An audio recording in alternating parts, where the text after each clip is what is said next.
నమస్కారం friends, welcome to education concepts. Friends, మనకి చూసుకుంటే ఆంధ్రప్రదేశ్లో మనకి ఎలక్ట్రికల్ డిపార్ట్మెంట్కి సంబంధించి అసిస్టెంట్ ఇంజనీరు ఎలక్ట్రికల్ పోస్టులకు సంబంధించి నోటిఫికేషన్ అయితే రిలీజ్ అవ్వడం జరిగింది. ఇక ఈ వీడియోలో మనం ఈ నోటిఫికేషన్కి సంబంధించిన పూర్తి వివరాలు అయితే తెలుసుకుందాం.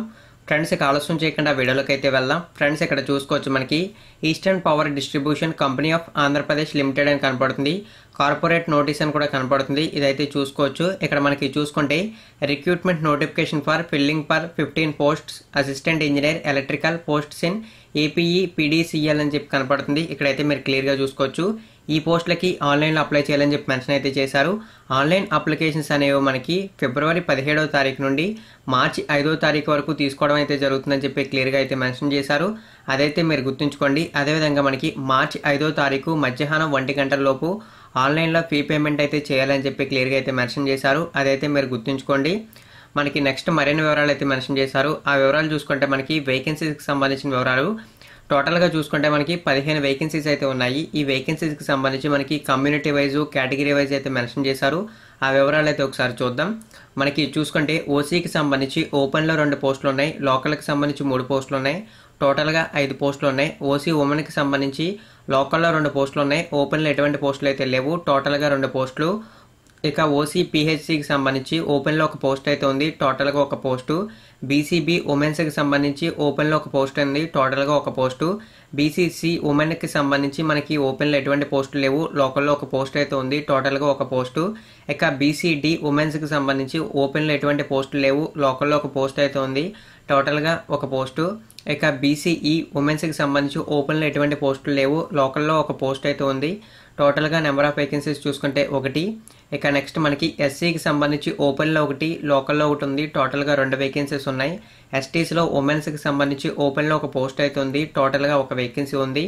ఇక్కడ మనకి చూసుకుంటే ఓపెన్లో 6 పోస్టులు ఉన్నాయి, లోకల్కి సంబంధించి 9 పోస్టులు, టోటల్గా 15 పోస్టులు అయితే ఉన్నాయి. ఇవైతే మీరు క్లియర్గా చూసుకోవచ్చు. అదేవిధంగా మనకి మరిన్ని వివరాలు అయితే మెన్షన్ చేశారు. ఈ పోస్టులకి పర్సన్ విత్ డిజేబిలిటీ క్యాండిడేట్స్ అయితే అప్లై చేయొచ్చు. Person with disability candidates apply చేయాలనుకుంటే వారికి పర్సన్ విత్ డిజేబిలిటీ పర్సెంట్ అనేది 40% ఆర్ అబవ్ అయితే ఉండాలని చెప్పి మెన్షన్ చేశారు. అదైతే మీరు గుర్తుంచుకోండి. ఇక ఏజ్ లిమిట్కి సంబంధించిన డీటెయిల్స్ చూసుకుంటే మ్యాక్సిమం ఈ పోస్టులకు అప్లై చేయడానికి 42 సంవత్సరాలుగా అయితే మెన్షన్ చేశారు. ఎవరైతే ఎస్సీ ఎస్టీ బీసీ అభ్యర్థులు ఉంటారో వీరికి 5 సంవత్సరాలు ఏజ్ రిలాక్సేషన్ ఇచ్చారు. ఎవరైతే పర్సన్ విత్ డిజేబిలిటీ క్యాండిడేట్స్ ఉంటారో వీరికి 10 సంవత్సరాలు ఏజ్ రిలాక్సేషన్ ఇచ్చారు. ఎక్స్ సర్వీస్ మ్యాన్ అభ్యర్థులకి 3 సంవత్సరాలు ఏజ్ రిలాక్సేషన్ అనేది ఇచ్చారు. అదైతే మీరు చూసుకోవచ్చు. అదేవిధంగా మనకి ఎడ్యుకేషన్ క్వాలిఫికేషన్స్ కూడా మెన్షన్ చేశారు. ఎడ్యుకేషన్ క్వాలిఫికేషన్స్ అనేవి మనం క్లియర్గా చూసుకున్నట్లయితే డిగ్రీలో ఎవరైతే ఎలక్ట్రికల్ ఇంజనీరింగ్ చేస్తుంటారో లేదా ఎలక్ట్రికల్ కానీ ఎలక్ట్రానిక్స్ ఇంజనీరింగ్ కానీ ఎవరైతే చేస్తుంటారో వారైతే ఈ పోస్టులకు అప్లై చేసుకోవచ్చు అని చెప్పి క్లియర్గా మెన్షన్ చేశారు. అదైతే చూసుకోవచ్చు. ఇక అప్లికేషన్ ఫీజుకి సంబంధించిన డీటెయిల్స్ మెన్షన్ చేశారు. అప్లికేషన్ ఫీజు అనేది చూసుకుంటే మనకి ఎస్సీ ఎస్టీ బీసీ అభ్యర్థులకి 200 రూపాయలుగా మెన్షన్ చేశారు. అదేవిధంగా person with disability ex service man అభ్యర్థులకు కూడా 200 రూపాయలుగా మెన్షన్ చేశారు. ఇక ఎవరైతే జనరల్ అంటే ఓసీ క్యాండిడేట్లు ఉంటారో వీరికి 700 రూపాయలు అనేది అప్లికేషన్ ఫీజుగా మెన్షన్ చేశారు.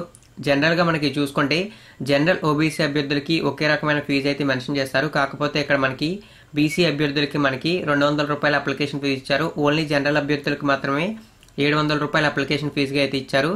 ఇక మనకి చూసుకుంటే ఫీజు అనేది నాన్ రీఫండబుల్ అని చెప్పి క్లియర్గా మెన్షన్ చేశారు. అదైతే మీరు గుర్తుంచుకోండి. మనకి సెలక్షన్ ప్రాసెస్ అనేది రిటర్న్ ఎగ్జామ్ ద్వారా 100% అయితే జరుగుతుందని చెప్పి క్లియర్గా మెన్షన్ చేశారు. ఆ డీటెయిల్స్ కూడా చూడొచ్చు. మనకి పోస్టులకి ఎగ్జామ్ అయిపోయిన తర్వాత ఏ రేషియోలో మనకి పోస్టులకి పిలుస్తారో ఇక్కడ మెన్షన్ చేశారు. మనకి ఎగ్జామ్ అయితే అయిపోయిన తర్వాత మెరిట్ లిస్ట్ వచ్చిన తర్వాత సర్టిఫికేట్ ఒరిజినల్ సర్టిఫికేట్ వెరిఫికేషన్ కోసం 1:2 రేషియోలో ఈ పోస్టులకి పిలుస్తారని చెప్పి మెన్షన్ చేశారు. సర్టిఫికేట్ వెరిఫికేషన్ కోసం అంటే ఒక పోస్ట్కి 2 అభ్యర్థులను పిలుస్తారని చెప్పి మెన్షన్ చేశారు. ఇది ఒక గుడ్ న్యూస్ అని చెప్పుకోవచ్చు. ఇక నెక్స్ట్ చూసుకున్నట్లయితే మనకి ఈ పోస్టులకి ఏదైతే ఎగ్జామ్ కండక్ట్ చేస్తారో ఈ ఎగ్జామ్కి సంబంధించి మనకి క్వాలిఫైయింగ్ మార్క్స్ కూడా ఇచ్చారు. ఎవరైతే ఓసీ క్యాండిడేట్స్ ఉంటారో అంటే జనరల్ క్యాండిడేట్స్ ఉంటారో వీరికి 40% అనేది క్వాలిఫైయింగ్ పర్సెంట్. ఇక బీసీ బ్యాక్వర్డ్ క్లాస్కి సంబంధించి ఎవరైతే ఉంటారో వీరికి 35% అనేది పాస్ పర్సెంటేజు. ఇక ఎవరైతే ఎస్సీ ఎస్టీ ఉంటారో వీరికి 30% అనేది పాస్ పర్సెంటేజు. అదైతే మీరు క్లియర్గా చూసుకోవచ్చు. ఇంకా మనకి మరిన్ని వివరాలు అయితే మెన్షన్ చేశారు. ఈ వివరాలు అయితే చూడొచ్చు. మనకి సిలబస్కి సంబంధించిన డీటెయిల్స్ మెన్షన్ చేశారు. హాల్ టికెట్స్ అనేవి ఎప్పటి నుంచి డౌన్లోడ్ చేసుకోవాలో కూడా మెన్షన్ చేశారు. హాల్ టికెట్స్ అనేవి మనకి ఎగ్జామ్కి జరగడానికంటే 1 వారం రోజుల ముందు అయితే డౌన్లోడ్ అవుతాయని చెప్పి క్లియర్గా డీటెయిల్స్ అయితే మెన్షన్ చేశారు. ఇక చూసుకున్నట్లయితే మనకి డేట్ ఆఫ్ ఎగ్జామినేషన్కి సంబంధించిన డీటెయిల్స్ కూడా మెన్షన్ చేశారు. ఇవి కూడా మనం చూసుకోవచ్చు. మనకి మార్చి 2019లో మనకి డేట్ ఆఫ్ ఎగ్జామినేషన్కి సంబంధించి ఒక టెంటేటివ్ క్యాలెండర్ని అయితే రిలీజ్ చేస్తారు. అది కూడా మనకి దీనికి సంబంధించిన వెబ్సైట్లో అక్కడ మనం ఎగ్జామ్ అనేది ఎప్పుడు జరుగుతుందో తెలుసుకోవచ్చు. మనకి ఎగ్జామ్ సెంటర్ చూసుకున్నట్లయితే విశాఖపట్నం ఓన్లీ అని చెప్పి మెన్షన్ చేశారు. అదైతే మీరు చూసుకోవచ్చు. ఇవి మనకి ఆంధ్రప్రదేశ్లో ఉన్నటువంటి జాబ్స్ కాకుంటే ఎగ్జామ్ సెంటర్ అనేది ఓన్లీ విశాఖపట్నంలో ఉంది. అదైతే మీరు గుర్తుంచుకోండి. ఇక స్కేల్ ఆఫ్ పే చూసుకుంటే మనకి 60,000 రూపాయల నుంచి పే స్కేల్ అయితే స్టార్టింగ్ అయితే అవుతుంది. అదైతే మీరు చూసుకోవచ్చు. ఇక్కడ మనకి మరిన్ని వివరాలు అయితే మెన్షన్ చేశారు. ఆ వివరాలు కూడా మీరు అయితే చూసుకోవచ్చు. వీడియో కింద డిస్క్రిప్షన్లో మీకు ఇప్పుడు మీరు ఏదైతే నోటిఫికేషన్కి సంబంధించిన వివరాలు చూసారో ఆ లింక్ అయితే ఇస్తాను. అక్కడ నుంచి మీరు నోటిఫికేషన్కి సంబంధించిన మరిన్ని వివరాలు తెలుసుకోవచ్చు. అదేవిధంగా ఆన్లైన్ అప్లై చేయడానికి కూడా ఒక లింక్ అయితే ఇస్తాను. ఆ లింక్ని అయితే క్లిక్ చేస్తే ఈ విధంగా అయితే వస్తుంది. ఇక్కడ నుంచి మీరు ఫీ పేమెంట్ చేయొచ్చు. అదేవిధంగా ఈ పోస్టులకి అయితే అప్లై చేయొచ్చు. ఇక్కడ నుంచి మీరు క్లియర్గా ఈ పోస్టులకు అప్లై చేయొచ్చు. వీడియో కింద డిస్క్రిప్షన్లో మీకు కావాల్సిన 2 లింక్స్ ఇస్తాను. నోటిఫికేషన్కి సంబంధించిన వివరాలు తెలుసుకోవడానికి, ఆన్లైన్ అప్లై చేయడానికి. అక్కడి నుంచి మీరు ఈ పోస్టులకి సంబంధించిన వివరాలు తెలుసుకుని ఈజీగా అయితే అప్లై చేయొచ్చు. అదేవిధంగా సిలబస్కి సంబంధించి కూడా సపరేట్ వీడియో చేయడానికి అయితే ప్రయత్నిస్తాను. ఈ వీడియో కనుక మీకు నచ్చినట్లయితే లైక్ చేయండి. ఈ ఇన్ఫర్మేషన్ ప్రతి ఒక్కరికి షేర్ చేయండి. మరిన్ని ఇటువంటి రెగ్యులర్ జాబ్ అప్డేట్స్ కోసం నా ఛానల్ని సబ్స్క్రైబ్ చేయండి. Thank you friends. ఈ వీడియో వాచ్ చేసినందుకు. ఖచ్చితంగా ప్రతి ఫ్రెండ్కి షేర్ చేయడం మాత్రం మర్చిపోకండి.